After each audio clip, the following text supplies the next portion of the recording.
Hi everyone, welcome back to my channel. I hope everybody is doing well. This is MA Psychology IGNOU Block 1 Unit 1. Subject is Cognitive Psychology. Unit 1 ख़त्म हो चुकी है मेरी तरफ से. It's like ended. हाँ, लेकिन last video का एब्रप्ट एंड के लिए मैं माफ़ी चाहूँगी. मेरे फ़ोन की स्टोरेज ने जवाब दे दिया था तो मैं ढंग से उस वीडियो को एंड नहीं करवा पाई थी. और न्यूरो साइंस का कुछ टॉपिक चल रहा था जो कि इस यूनिट का लास्ट टॉपिक है. ऑफ कोर्स उसको ढंग से रिवाइज़ नहीं करवा पाई थी. इफ़ यू वांट कि मैं वो टॉपिक शॉर्ट में फिर से समझाऊँ इस पूरी यूनिट में से कोई भी topic, if you wanted me to explain again in short in brief, you can simply suggest. ठीक है, अभी सम अप देख लेते हैं, शॉर्ट समरी देख लेते हैं कि इस यूनिट में हमने इन शॉर्ट पढ़ा क्या क्या है अभी तक.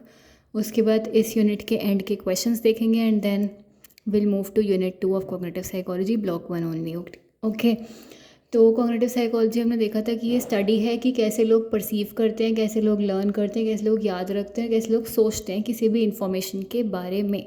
ठीक है, कॉग्निटिव साइकोलॉजिस्ट जो होता है वो ये स्टडी करता है कि कैसे परसीव करेंगे लोग अलग अलग तरीके के शेप्स को, और क्यों वो रिमेंबर करते हैं कुछ चीज़ें और कुछ चीज़ें क्यों वो भूल जाते हैं. ठीक है, और कैसे वो लैंग्वेज को सीखते हैं या लर्न करते हैं या कैसे अडेप्ट करते हैं टू अ न्यू इन्वायरमेंट और new language. Not environment, actually language. ठीक है, तो बेसिकली इंसान याद तो वही रखता है जो वो याद रखना चाहता है, राइट. ठीक है, ये बीच बीच में जो मैं बोलती हूँ इस पर ज़्यादा ध्यान मत दिया करो. कॉग्निटिव साइकोलॉजी इंटरेस्टेड है किसमें कि मेंटल फिनोमिना किसे बोलते हैं.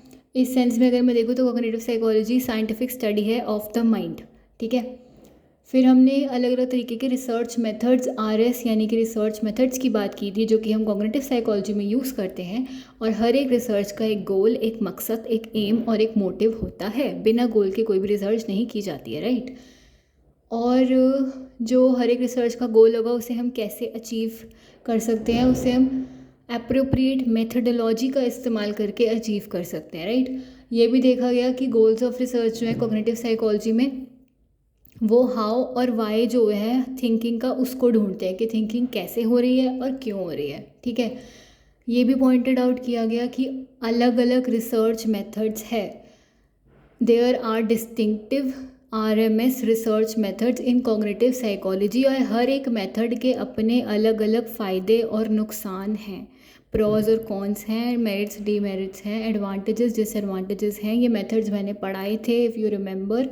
ठीक है, और ये भी it was also noted that cognitive psychologist जो है वो ब्रॉडन डीपन, हाँ वो मतलब अपनी अंडरस्टैंडिंग जो है कॉग्निशन की उसको और ज़्यादा डीपर लेवल पे ले जाना चाहते हैं और ज़्यादा अच्छे से कॉग्निशन के बारे में पढ़ना चाहते हैं, उस पर रिसर्च करके कॉग्निटिव साइंस की मदद लेकर. ठीक है, cognitive psychologist often broaden deepen their understanding of cognition through research in cognitive science. Cognitive science क्या होता है हमने ये भी पढ़ा था. ये क्रॉस डिसिप्लिनरी फील्ड है जो कि यूज़ करता है आइडियाज़ और मेथड्स कॉग्निटिव साइकोलॉजी से ही, और साइकोबायोलॉजी को यूज़ करता है, आर्टिफिशियल इंटेलिजेंस को यूज़ करता है, फिलॉसफी, लिंग्विस्टिक, एंथ्रोपोलॉजी, इन सब का इस्तेमाल करता है. Modern cognitive psychology freely draw करती है थ्योरीज़ को और टेक्निक्स को, जो कि हमने 12 प्रिंसिपल एरियाज ऑफ रिसर्च पढ़े हैं उनसे ही. हमने पढ़ा था कॉग्निटिव न्यूरोसाइंस होता है, ह्यूमन एंड आर्टिफिशियल इंटेलिजेंस होता है, perception, thinking, concept formation, pattern recognition, developmental psychology, attention, language, representation of knowledge, imagery, memory, consciousness. इन सब के बारे में मैं पढ़ा चुकी हूँ इन डिटेल. ठीक है, फिर हमने हिस्ट्री देखी थी कॉग्निटिव साइकोलॉजी की, और वहाँ पर हमने हाईलाइटेड में पढ़ा था क्या, early thoughts on thinking, renaissance और उसके बियॉन्ड का. कॉग्निटिव साइकोलॉजी आज क्या है, आज कैसे देखा जाता है उसको. फिर हमने डिस्कस किया था की इश्यूज़ इन कॉग्निटिव साइकोलॉजी, जहाँ पे हाईलाइट किया हुआ था nature versus nurture, rationalism versus empiricism, structure versus processes, और domain specificity versus domain generality and so. ठीक है, तो और हाँ, इसके बाद हमने कॉग्निटिव साइंस की बात की थी और न्यूरो साइंस की बात की थी और कंप्यूटर मेटाफर की भी बात की थी. ठीक है, देन ये यूनिट हो जाती है ख़त्म. कुछ भी इसमें समझ में ना आए तो मुझसे बेझिझक पूछने का कष्ट उठाया जाए कृपया करके. अभी के लिए इतना ही, और जितना साफ लिख सकती थी मैंने लिखने की कोशिश करी है, इससे छोटा मैं लिख भी नहीं सकती हूँ. ठीक है, तो कुछ भी समझ में नहीं आया तो मुझसे बेझिझक पूछने का कष्ट उठाएं। थैंक यू सो मच अपना कीमती टाइम निकाल कर कीमती वीडियो देखने के लिए, एंड कीप सपोर्टिंग जिज्ञासा जग्गू फॉर मोर वीडियोज़।